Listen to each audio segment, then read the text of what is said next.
Good afternoon.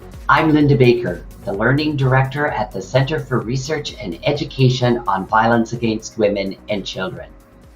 On behalf of the Knowledge Hub team, welcome to our second research briefing, TransFormed, Addressing Intimate Partner Violence from Two-Spirit, Non-Binary, and Trans Perspectives.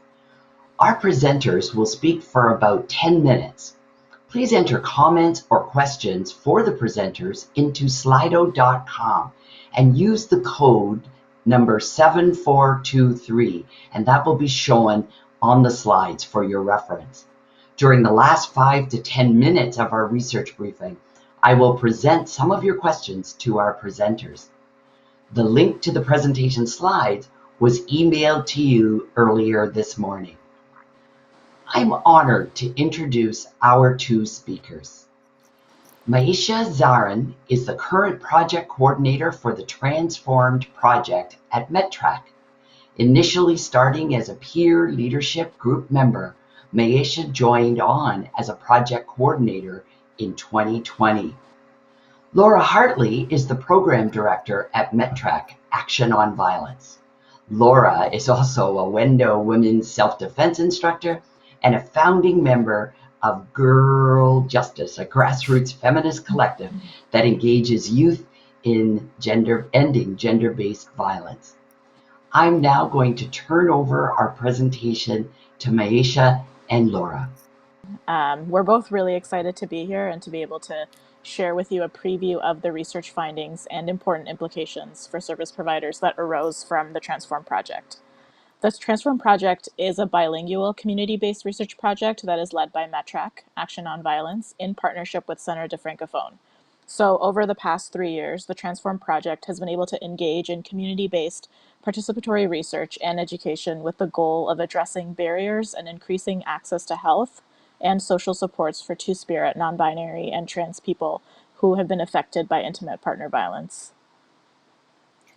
MedTrack Action on Violence is committed to partnering with individuals, communities, and institutions to change ideas, actions, and policies with the goal of ending gender-based violence. So while MedTrack was historically devoted to advancing safety, justice, and equity for women and youth, with our creation of the TransFormed project, we've expanded our inclusivity efforts by working collaboratively with community members and multi-sector service providers to research and understand the experiences of intimate partner violence within two-spirit, non-binary, and trans communities. And the TransFormed project has been generously funded by the Public Health Agency of Canada and the City of Toronto. So to start off, we want to talk a little bit about our structure and methodology and a little bit about our advisory committee and the PLG, which is our peer leadership group. The TransFormed project's methodology is unique in its approach. It is a participatory research project that is grounded in centering the experiences and expertise of two-spirit, non-binary, and trans individuals with experiences of IPV. In order to achieve this, the project established a peer leadership group that has been guiding the project since its inception. The group began with 10 members in total, and now currently it consists of 6 community members who are a diverse group of individuals holding many different identities and bringing different life experiences to us. So in addition to the peer leadership group, we also found it important to work collaboratively with service providers from over 20 organizations who work with two-spirit, non-binary, and trans folks. So these individuals make up our advisory committee, and they have offered both the service provider perspective while also sharing insights that their organizations have gained from working directly with clients from two-spirit, non-binary, and trans communities. So both our advisory committee and peer leadership group have been foundational to the project, and they continue to play a really important role as we move forward in planning for an online symposium, knowledge exchange event series, which we'll talk a little bit more about at the end of the presentation. Now a little bit about our research project. It began with a thorough environmental scan and literature review, so then we conducted our own research through online surveys, focus groups, and individual key informant interviews. Outreach was conducted to over 125 organizations, and promotional materials were sent in 3 different formats just to make sure there was increased accessibility. So, and overall, over 3,000 people were reached through organic social media engagement and through sponsored advertising.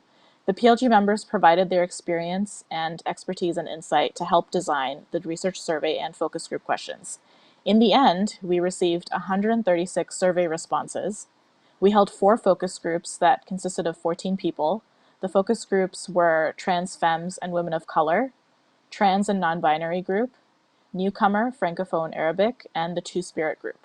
We also had 4 individual interviews with community members and 7 key informant interviews from organizations who work within the GBV sector. So we would like to acknowledge Eileen Hyman, who is the lead researcher for the online survey.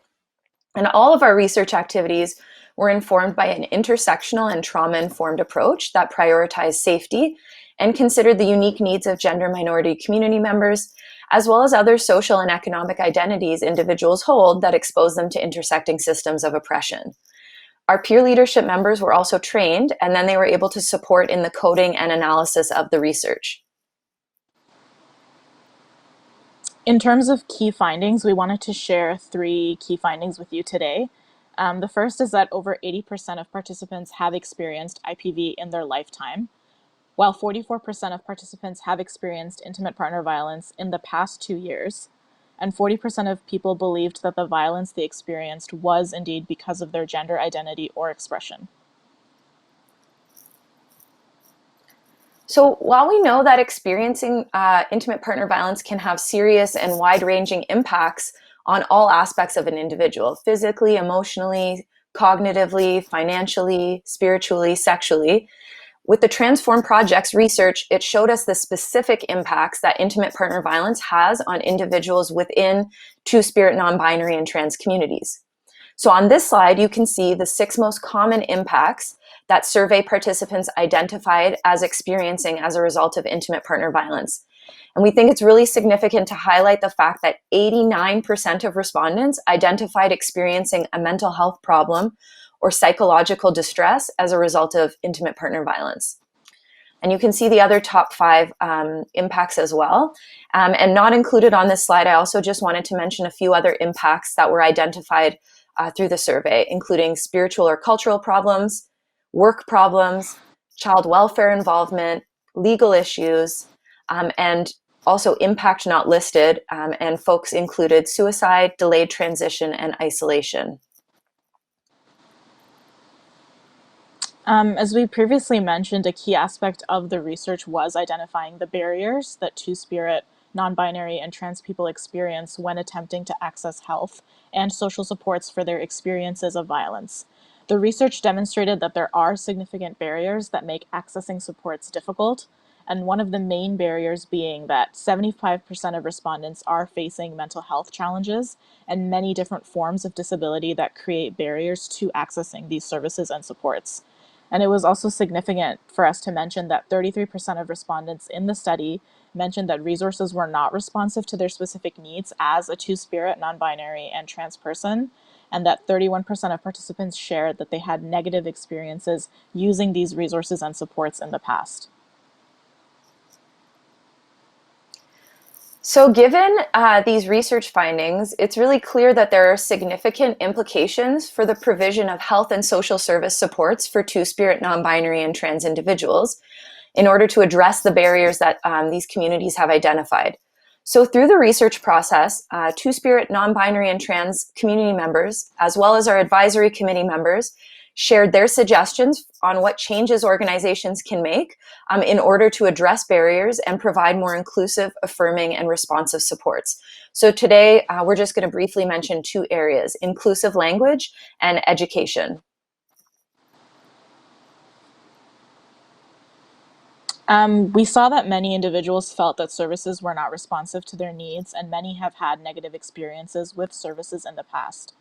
One way that organizations and service providers can address this and take steps to create more responsive and affirming services is by familiarizing themselves with the language and terminology that is used within Two-Spirit, non-binary, and trans communities, and ensuring that all service providers respect individuals' names and pronouns. This is a really important step in building rapport and trust with Two-Spirit, non-binary, and trans service users. As a result of this important feedback, we created a transformed glossary, which will support your organization, and it includes support and guidance from the PLG. This is really an excellent tool for service providers to use to enhance their understanding of terminology and language that is used within Two-Spirit, non-binary, and trans communities. So challenging conscious and unconscious biases and discrimination within organizations through ongoing education and training is also essential in order to address attitudinal barriers that Two-Spirit, non-binary, and trans people are facing when they go to seek support.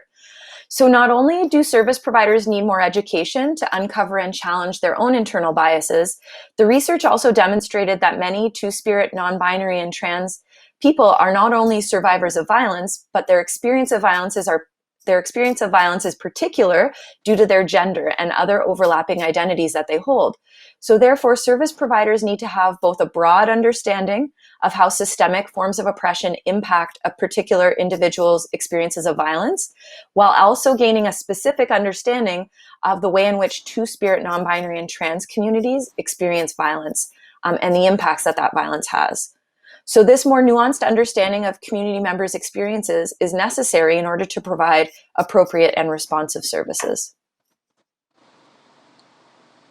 So that's the end of our presentation today. Thank you so much for having us. While this was just a very brief preview of some of the research findings and implications of the research for service providers, we really hope that you will participate in our upcoming online symposium event series, which will feature 2 webinars that we developed, as well as panel discussions, opportunities for Q&A, and the release of 4 important health promotion tools and resources that we've created with the guidance and support of our peer leadership group and advisory committee. These resources will support your organization in integrating the vital changes that you need to address barriers and to increase access to affirming supportive services as recommended by Two-Spirit, non-binary, and trans individuals themselves. So I just invite you to please visit our project website by visiting METRAC's website at metrac.org, and then you can click on the What We Do tab to find the TransFormed project. And there you can find more information about us, about the PLG and the AC members, and you can stay updated for information about our upcoming symposium and the launch of our resources. Thank you so much to the Knowledge Hub. Thanks for listening, and a really big thank you to our peer leadership group and advisory committee members. Thank you, Laura and Mayesha. We have so many questions, and we're just going to launch right into them. The first one is about the glossary.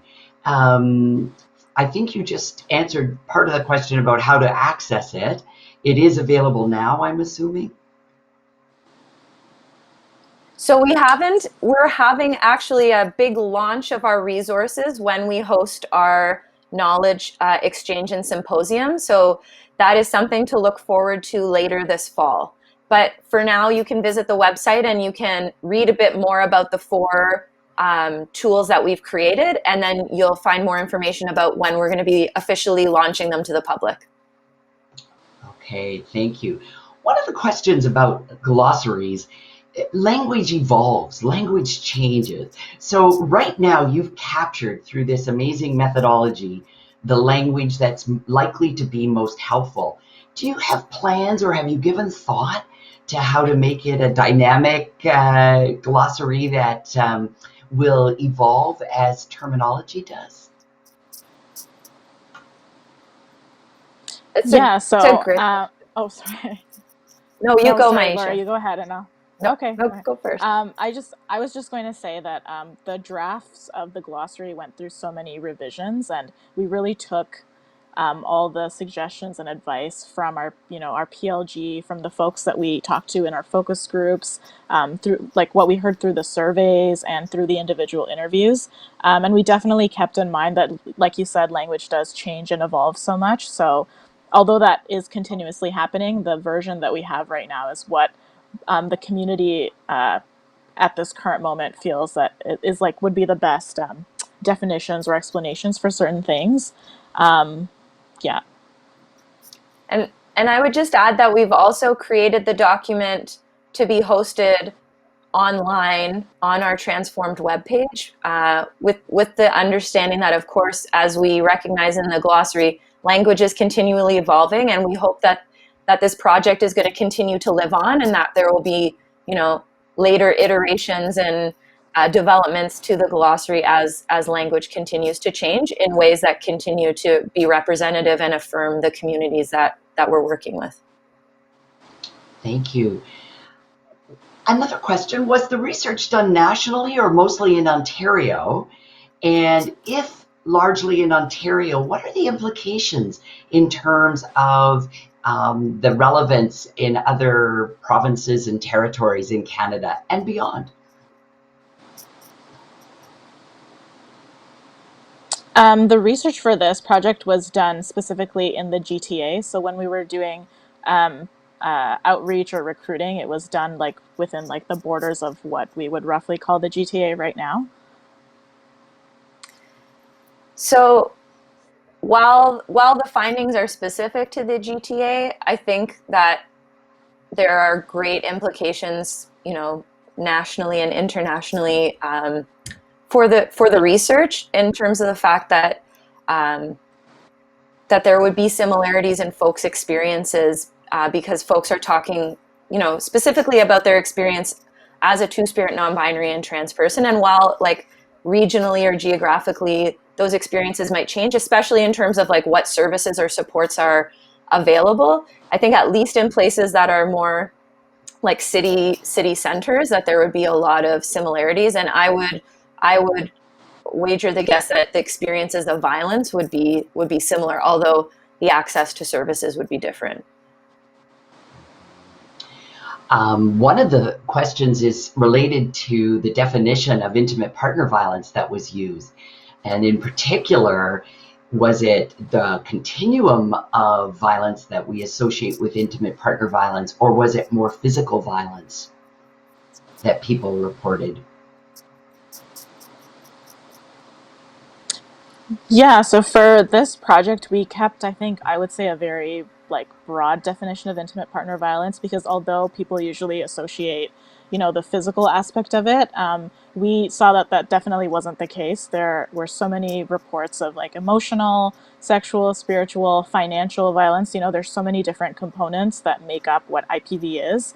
I think it's hardly ever just one thing and not, dipping into like the other sections. And we noticed that through the results that we got from the surveys and from the folks that we were speaking to and heard from. And just to what Maisha said there, in our webinars and the health promotion tools that we're sharing, you'll be able to see more of the specific discussions around the particular forms of intimate partner violence that two-spirit, non-binary, and trans communities experience, which are unique and are a really important part of what the research in the project uncovered and is bringing to light. Okay. Just so both of you know, there's also lots of people just clarifying and wanting to know that this presentation will be available later. So we'll just share with them that yes, it'll be available on the website for the Knowledge Hub, but also on MedTrack's website. So you definitely can view it again or for the first time if you weren't able to catch this one. Another question was, in terms of the services that were included in the resources, were they evaluated in any way as to whether they were helpful or appropriate for people seeking support?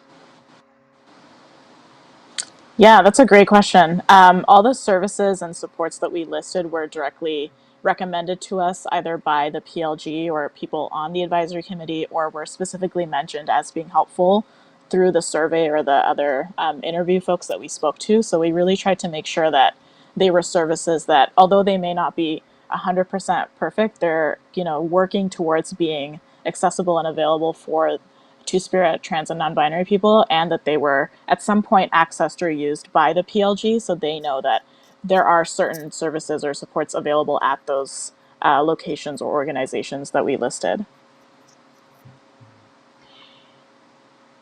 Are you open to consulting with two-spirit, non-binary, and trans folks from across the territories? I think another question yeah. also mentions the Western provinces. So they're looking for you to do this similar kind of work, but in other jurisdictions of Canada. Yeah, I think open sharing and collaborating was a big part of this entire project. We talked about that all the way through, and even in the creation of some of our resources, such as our webinars, we really spoke in depth about how important it was for this to, keep growing and being passed on and spread to other folks. So, yeah, definitely 100%. I think it's that conversation is continuous and can occur on even bigger scales. So, I think we would be more than happy to share that and like keep working in that way with whoever is interested. We are at the end of our time. The one thing about these research briefings, they are brief and they're just meant for people to learn about a little bit about your research and to make sure that there's awareness across this large country of what's going on in terms of exciting, innovative trauma and violence informed research. And I know there have been a lot of people express interest in being kept abreast of your findings. And I was thinking we've had over 500 people register for this research briefing. And maybe we can email when you launch and when things are added to your website, maybe we can email and let people know. Thank you, Laura. Thank you, Maisha. We really appreciate your contribution today. Thank you so Yeah, much thank you for so having much. us. And we just encourage everybody who participated to look for the link that Sarah will send out to complete the evaluation and to know that there's a certificate of participation that will come your way when you complete the evaluation. Bye for now.